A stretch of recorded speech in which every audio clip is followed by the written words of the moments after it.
오늘은 종과 상전의 윤리에 대한 말씀을 나눕니다. 로마 시대는 노예 제도가 있었는데 그 노예 제도와 관련하여 그리스도인은 어떤 태도를 가져야 할 것인가, 거기에 대한 말씀입니다.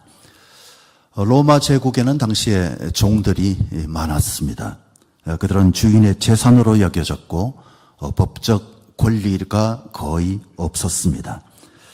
그러나 바울은 제도를 옹호하거나 아니면 폐지하라고 말하는 대신에 그리스도 안에서 그리스도인으로서 종들과 상전에게 어떻게 대해야 할 것인가 하는 것을 혁명적인 방안으로 제시를 하고 있는 것이 바로 본문의 말씀입니다. 단순한 노예 제도에 대한 어떤 지침이라기보다는 우리가 이 세상을 살아가면서 이 모든 관계, 우리가 하고 있는 모든 관계 속에서 어떤 자세를 지녀야 할 것인가, 거기에 대한 말씀으로 확대 해석해도 좋을 것으로 보여지고요. 진정한 섬김이 뭔가, 그리고 섬김의 리더십은 어떤 것인가 하는 것에도 아울러 생각하시면 좋겠다는 생각이 듭니다.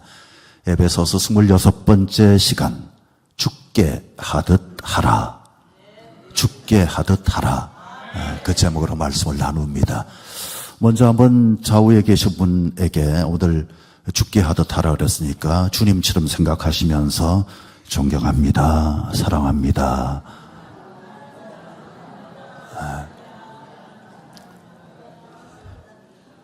죽게 하듯 하라 그랬어요. 조금 존경하는 게 마음에 안 드시는 분 손 들어 보시겠어요? 우선 죽게 하듯 하되 첫 번째는 두렵고 떨리는 마음, 두렵고 떨림으로. 5절 말씀해 보니까 두려워하고 떨며 성실한 마음으로 육체의 상전에게 순종하기를 그리스도께 하듯 하라, 그렇게 말씀하고 있습니다. 여기 두 단어, 두렵고 떨림, 두렵고 떨림. 이것은 하나님 앞에 섰을 때의 인간의 자세입니다. 그렇죠? 하나님 앞에 섰을 때의 인간의 자세가 바로 두렵고 떨림일 것입니다. 그런데 사도 바울은 이 단어들을 사람을 대할 때의 자세로도 지금 사용하고 있는 것입니다. 고대 노예 사회에서 주인은 자신의 생사 여탈권을 다 가지고 있는 무서운 존재였습니다. 그런데 현대사회는 어떻습니까?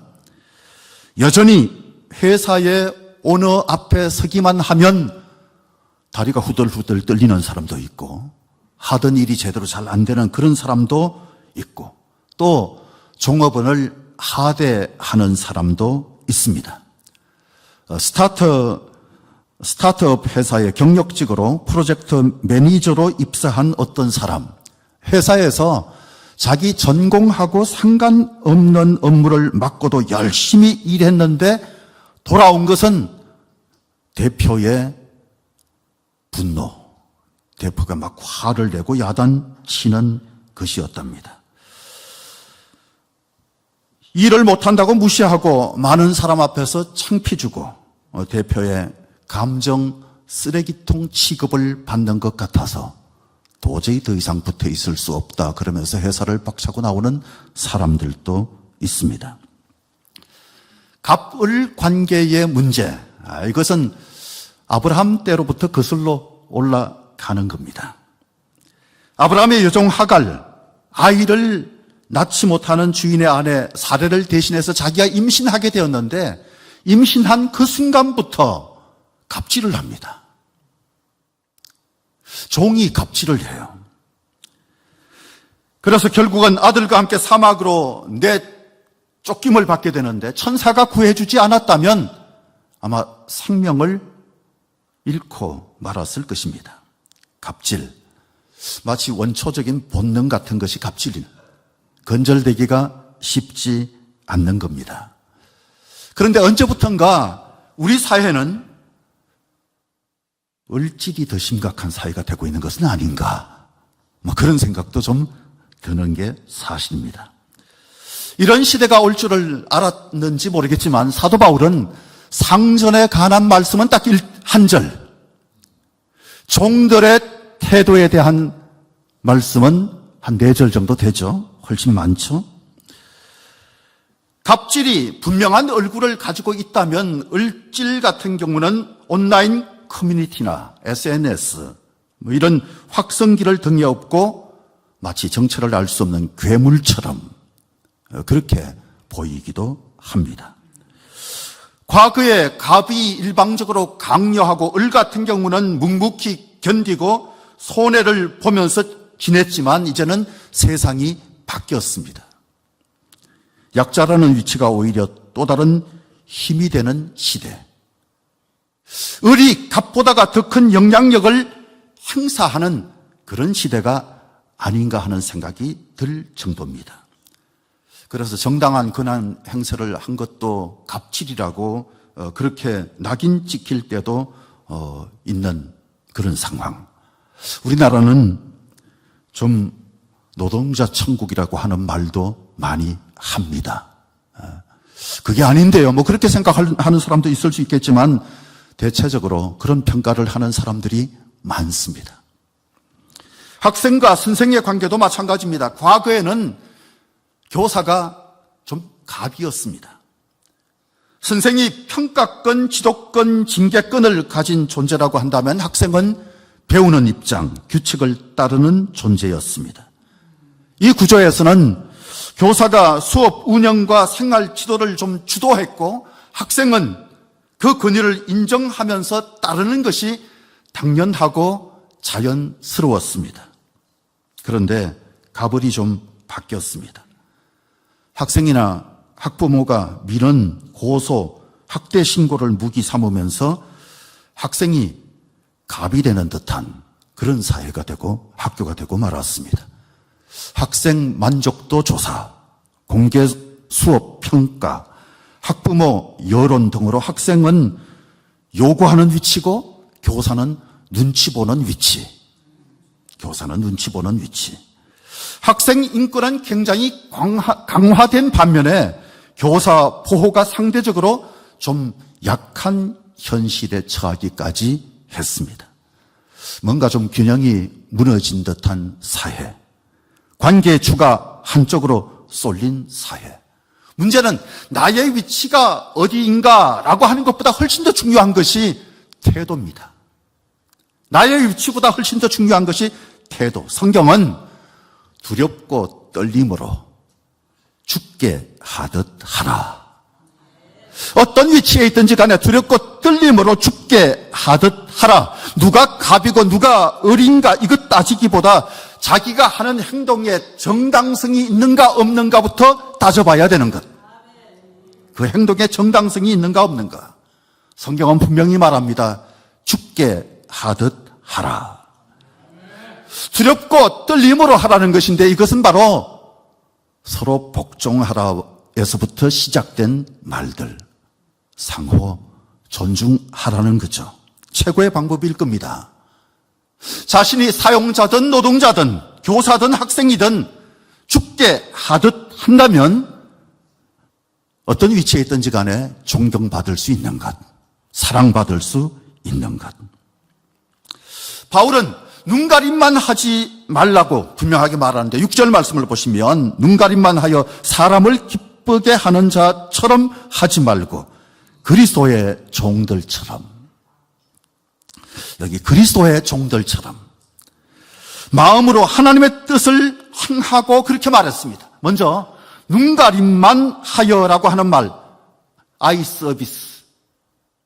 영어로는 그렇게 표현하기도 하는데 주인 눈앞에서만 열심히 하는 척하고 이 겉으로는 충성하는데 속으로는 막 욕하고 있다든가 불만을 가지고 있다든가 그렇게 하지 말라. 그거 위선적인 태도다. 그러면서 충성된 태도를 지녀야 한다. 진실한 마음, 진실한 동기여야 한다. 그 말씀을 지금 하고 있는 것입니다. 어떤 집사님이 주방 봉사를 하는데, 우리 교회 말고 주방 봉사를 하는데 하루는 목사님이 주방에 들여다보니까 이 집사님이 그냥 냄비를 닦는데 냄비의 밑바닥까지 열심히 닦는 거예요. 목사님이 들어왔는지도 모르고 그냥 열심히 냄비의 밑바닥까지 닦고 계셔서 목사님이 아이고 그렇게까지 깨끗하게 하시냐고. 그랬더니 이 집사님이 빙그레 웃으면서 하나님이 눈가림만 했다고 하실까 봐요.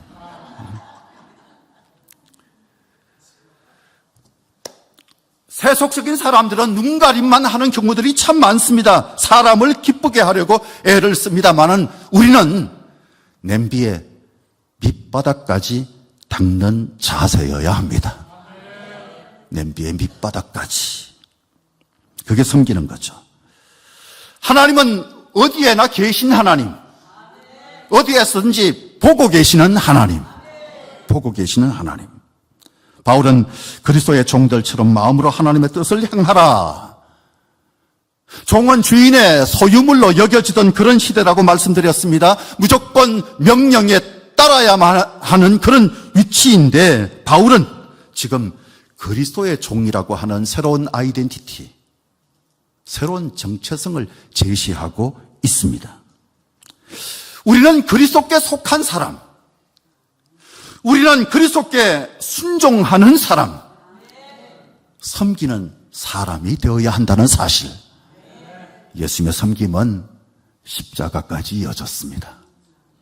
예수님의 섬김은 십자가를 지기까지.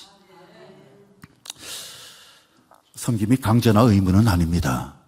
교회 안에서 섬김은 언제나 강제도 아니고 의무라고 꼭 생각하지 않아도 되는데 가장 중요한 것은 그것을 넘는 거예요. 의무를 뛰어넘어서 사랑 때문에 하는 섬김이어야 합니다. 사랑 때문에. 이건 자발적인 섬김이고 이런 섬김 속에는 기쁨이 있습니다. 기쁨이 있어요. 그래서 혹시 이렇게 제가 다니다가 청소를 하시는 분이 빗자루로 바닥을 치고 있다면 제가 글로 못 지나가고 돌아가야 되거든요.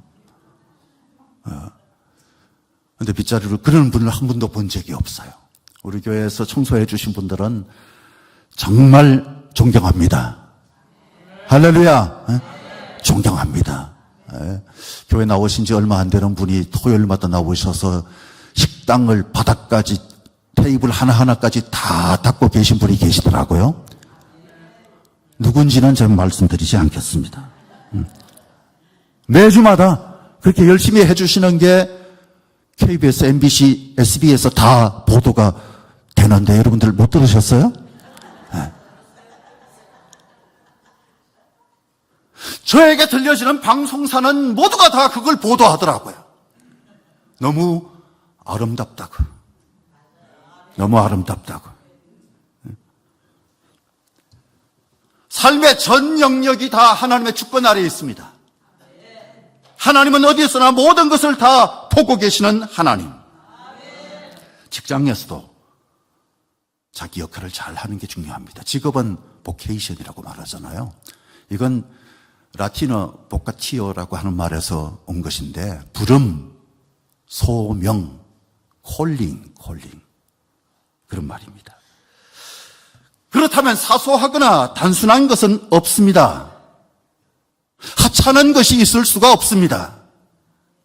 하나님 앞에서 어떤 일을 하든지 간에 우리가 소중하게 여기면 그 사람이 소중한 사람 되는 것. 그죠? 소중하게 생각하고 섬기는 삶을 잘 살면 반드시 하나님이 보고 보상하신다는 사실. 여러분, 미미한 보상이 없음을 믿으십시오. 골로새서 3장 23절 24절에 보면 무슨 일을 하든지 마음을 다하여 주께 하듯 하고 사람에게 하듯 하지 말라. 이는 기업의 상을 주께 받은 줄 아나니. 마태복음 25장 40절에 보면 내가 진실로 너희에게 이르노니 너희가 내 형제 중에 지극히 작은 자 하나에게 한 것이 곧 내게 한 것이라. 지극히 작은 자 그에게 한 것이 곧 나에게 한 것이다. 주님 그렇게 말해요. 간혹 직장 안에서 이런 표현 써도 될는지 모르겠는데 개차방 같은 상사가 있을 수 있습니다. 그죠? 그런데 개차방 같은 상사라 할지라도 그 자리를 인정하고 그의 연약함을 끌어안는 것이 바로 그리스도인의 자세여야 한다는 사실. 그게 그리스도인의 자세. 요셉이 그랬습니다. 보디발 집에서 종살이하는 요셉. 낙심할 만한 상황이 분명함에도 불구하고 낙심은커녕 맡겨진 일에 충성했던 사람. 그래서 보디발 집에서 열심히 자라다가 가정총무가 되잖아요. 가정총무가 됐다는 것은 주인 보디발이 그 재산을 맡긴 거예요. 그죠? 재산 관리를 맡겨놓을 정도로 인정받게 됐다는 사실. 무슨 일이든지 최선을 다하고 아름답게 잘 섬기니까 결국은 하나님이 그를 그 자리에 둔 것이 아니라 애굽의 총리가 되게 만드십니다. 포로로 잡혀가요. 노예로 팔려가서 타국 생활을 하고 있는 그 땅에서 총리가 되었다. 그런데 그 자리가 말이죠. 민족 구원의 발판이 됩니다. 할렐루야. 민족 구원의 발판이 되는 거예요. 어마어마한 축복이죠. 요셉 개인이 출세했다 정도가 아니라 민족을 구원하기 위해서 하나님이 그 발판으로 애굽의 총리 되게 하셨다는 사실. 무슨 일이든지 죽게 하듯 했기 때문입니다. 우리가 하나님과의 관계 속에서 자신의 존재 가치를 잘 깨닫는다면 언제나 예수님처럼 섬기면서 사는 것. 어떤 사람을 대하든지 간에 죽게 하듯 하는 그 모습으로 살아가면 우리는 그리스도의 향기가 될 것입니다. 따라해 보시겠습니까? 두렵고 떨림으로. 두렵고 떨림으로. 옆 사람이 잠깐 흔들릴 정도로 두렵고 떨림으로. 두렵고 떨림으로. 두 번째는 기쁜 마음으로. 7절 말씀에 기쁜 마음으로 섬기기를 주께 하듯 하고 사람에게 하듯 하지 말라. 어떤 일이든지 자발적으로 기쁜 마음으로 즐겁게 하라. 그 말씀을 주고 있는 겁니다. 7절에 기쁜 마음은 존 켈빈이 성실하고 충성스러운 마음이다. 그러면서 내면적인 태도, 악이나 불평 없이 선한 의도로 섬겨야 한다. 그걸 강조했습니다. 그런가 하면 매튜 헨리는 주님을 기쁘시게 하려는 마음이라고 주석을 달았어요. 그냥 내가 기쁜 정도가 아니라 주님을 기쁘시게 하는 마음. 주님을 기쁘시게 하는 마음. 그러니까 사람을 대하는데, 심지어는 아랫사람을 대하는데, 내가 고용한 사람을 대하는데, 그 사람을 대할 때 주님을 기쁘시게 하는 마음으로. 아유, 멋진 주석 아닙니까? 잘 붙인 해석이잖아요. 존 스타트는 적극적인 자원함과 열심을 포함하는 단어다. 열심을 포함하는 그런 자세다라고 말했습니다. 여러분, 창의력이라고 하는 것은 기쁜 마음으로 일할 때 나오는 겁니다. 행복도 기쁜 마음으로 일할 때 주어지는 겁니다. 그렇죠? 기쁜 마음으로 해야 그게 주어지는 거예요. 그러니까 교회에서 봉사할 때 절대 기쁜 마음으로 하시는 것은 당연하고요. 교회에서 성질내면서 하는 것은 잘못하는 거예요. 교회에서 일하다가 열받았다. 그건 열이 너무 많은 사람인 거예요. 그렇죠? 열이 너무 많은 거예요. 강력한 에어컨이 필요합니다. 그런 분에게는. 그런데 교회에서 그럴 뿐만 아니라 바깥에서도, 가정에서도, 직장에서도 마찬가지, 학교에서도 마찬가지. 우리는 자발적으로 섬기는 마음으로, 즐겁게, 기쁜 마음으로. 억지로 막 기뻐하다 보면요, 그게 큰 기쁨으로 이어지는 경우도 있어요. 그죠? 억지로 막 좋아해 보세요. 억지로 웃어도 이 뇌가 속아가지고 우리에게 좋은 세포가 생성된다는 사실은 의학적으로 증명이 된 거예요. 그러니까 지금 인상이 좀 굳어 있는 분들 억지로라도 웃어보세요. 지금 그 표정 그대로 옆으로 한번 돌려보실래요? 네. 돌아서면서 입이 이렇게 입꼬리가 올라가는 분들이 몇 분 계셨어요. 몇 분 계셨어요. 그러니까 사람들 앞에서는 그렇게 웃으면서 제단을 향해서 주의 말씀을 집중하겠다고 하는 그 태도를 딱 취할 때는 왜 굳어지십니까? 왜 굳어지세요? 교회 와서는 바깥에서도 마찬가지인데 여러 번 말씀드렸어요. 약간 오버해서 실실 웃어야 돼요. 그죠? 약간 오버해서. 네. 저는 사실 가정에서 어릴 때는 별로 크게 웃거나 많이 웃거나 그런 가정이 아니었어요. 그렇다고 늘 슬픈 가정도 아니었는데 어쨌든 하여튼 좀 말도 적게 했어야 됐고 많이 크게 막 이렇게 웃는 것은 방자한 것. 막 그런 분위기였거든요. 그러니까 제가 웃는 것은 지금 굉장히 많이 웃는 거예요. 인간이 달라진 거예요. 사람이 완전히 달라진 거예요. 여러분, 기쁨으로 열심히 하면 그 기쁨이 그 일에 대한 만족도로 이어지게 되고요. 또 그 일을 하면서 보람으로 이어질 수 있다는 사실. 그러니까 무조건 기뻐하는 게 중요합니다.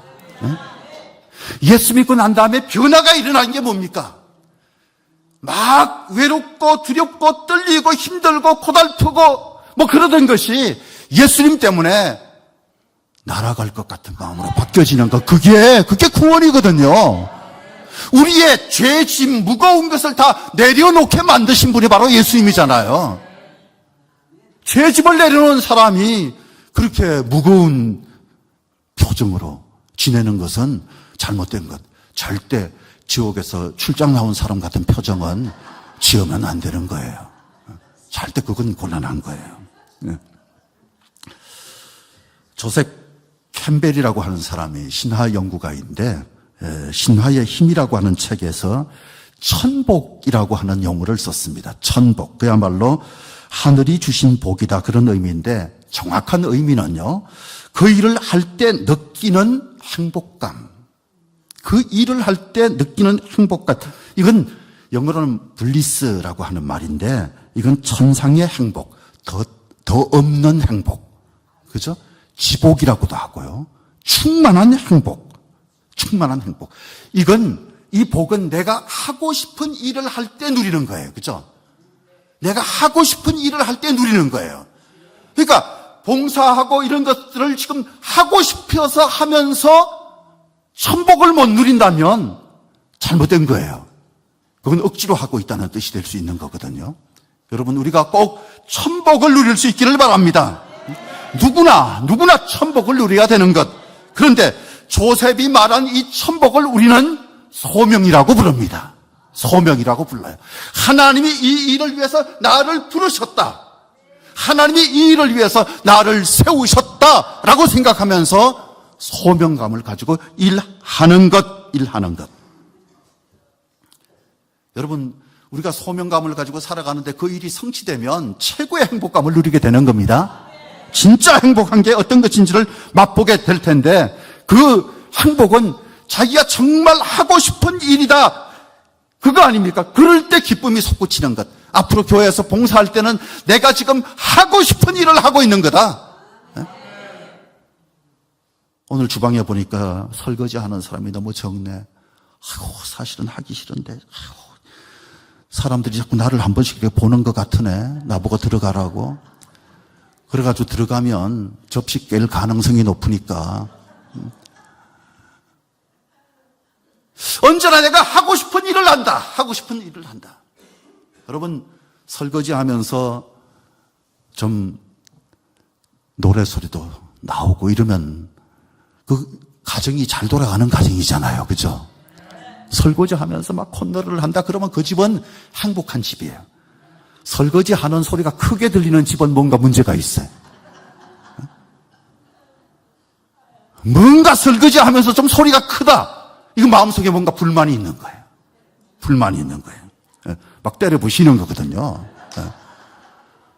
청소할 때도 너무 요란스러우면 뭐가 문제가 있는 거예요. 그냥 청소기는 이렇게 밀고 다니면 되는 건데 그거 가지고 팍팍 막 이렇게 하면 근 속에 뭔가 열이 받쳐 있는 거거든요. 잘못하면 청소기 망가집니다. 가구 깨져요. 여러분, 우리는 기왕이면 천복을 누려야 되잖아요. 하나님이 주시는 복을 누려야 되잖아요. 그죠? 하늘의 복을 누려야 돼요. 여러분, 직업도 단순히 돈벌이 수단이 아니라 내 자아를 성취하기 위해서 하나님이 주신 선물 아닙니까? 그죠? 그 자아 성취하는 기쁨을 누려야 되는데 돈벌이 수단으로 전락하면 직장생활을 하는 게 피곤할, 힘들고 때로는 짜증나고. 근데 다른 데로 훌쩍 옮겨서 이렇게 지내는데 그때가 참 좋았는데 그 생각이 들 수도 있는 거니까 그저 감사하면서 절대 기쁨을 빼앗기지 말고 살아갈 수 있기를 바랍니다. 직장은 놀이터다. 뭐 그렇게 생각해도 좋을 것 같아요. 직장은 놀이터다. 요셉이 바로 그런 삶을 살았거든요. 성경에는 요셉이 기뻐하면서 했다고 하는 표현은 없어요. 근데 제가 볼 때는 요셉은 기쁜 마음으로 했던 것 같아요. 어떤 일이든지 최선을 다하는데 감옥에서도 그랬고 보디발의 집에서도 그랬고 총리로서 일을 할 때도 그런 자세였기 때문에 민족 구원이라고 하는 위대한 업적을 남기는 위대한 사람이 될 수 있었던 것 아니겠습니까? 최선을 다하는 사람. 다니엘도 그랬어요. 바벨론 포로였지만 뛰어난 지혜, 탁월한 행정 능력으로 인정받아서 느부갓네살 왕 그리고 다리오 왕 때 고위공직자로 그렇게 역할한 사람. 이방 땅에서도 신앙의 정절 지키고 하루 3번 예루살렘을 향하여서 꼬박꼬박 기도하면서 살았던 사람. 만약에 기도하면 죽인다라고 하는데도 불구하고 흔들림이 없었던 사람. 급기야 사자 굴속기까지 들어가지만 하나님이 살리십니다. 하나님이 그를 살리십니다. 왜? 충성된 마음을 보시니까. 그죠? 충성된 마음을 보셨기 때문에. 여러분, 주어진 일에 두렵고 떨림으로 죽게 하듯 그렇게 잘 하시되 무엇보다 기쁜 마음을 잃지 마시기를 바랍니다. 예수님의 십자가를 지시는 고난주간이 시작되는 주간이지만 예수님이 가르치실 때 얼마나 웃으면서 가르치셨을까? 예수님이 선포하실 때 얼마나 표정이 아름다웠을까? 예수님이 고쳐주고 고침받은 사람이 막 기뻐할 때 얼마나 흐뭇한 표정을 지으셨을까?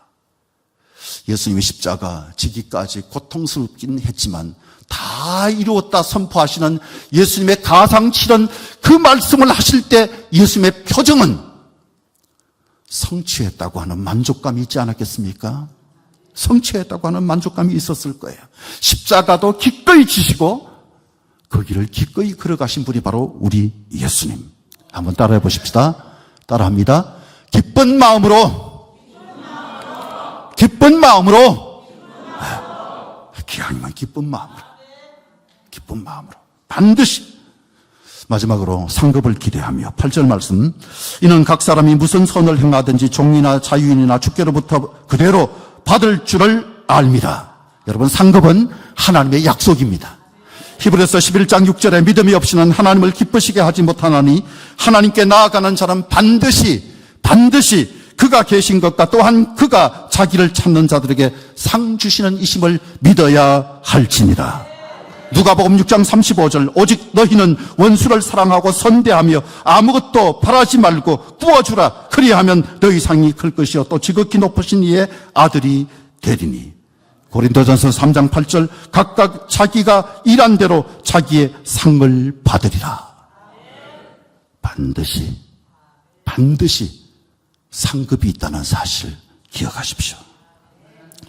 석유회사 스탠다드 오일의 독점 기업에 대한 부정적인 평가도 따르긴 하지만 부의 축적이 건전하지 못했다고 혹평하는 사람들도 있지만 록펠러라고 하는 사람은 이 세상 신자들 가운데서 하나님으로부터 가장 크게 상급을 받았던 사람, 큰 상급을 받았던 사람. 이분은 철저한 11조 신앙으로 유명한 사람, 독실한 침례 교인, 록펠러.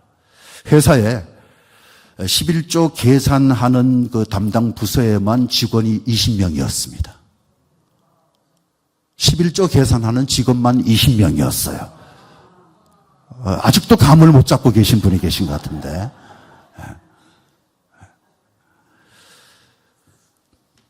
엄청나죠? 청교도적 직업 윤리를 가지고 있었던 사람입니다. 함부로 평가하면 안 됩니다. 이웃을 섬겨야 자신도 섬김받는다는 황금률을 따르기 위해서 애썼던 사람이에요. 그걸 분명한 배워야 할 자세, 실천해야 할 자세로 생각하면서 살았던 사람, 기부도 많이 했고 자선도 많이 한 사람.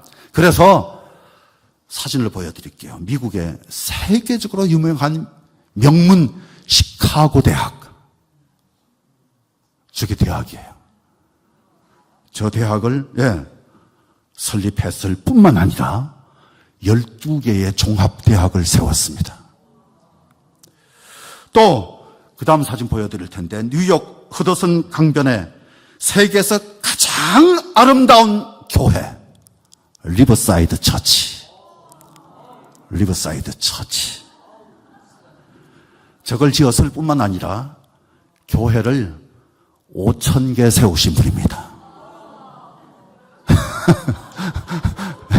교회를 5,000개 세우신 분이에요. 페니실린 약제화, 결핵, 디프테리아 이런 질병 치료에 기부금을 보내 절대적 공헌을 했던 사람.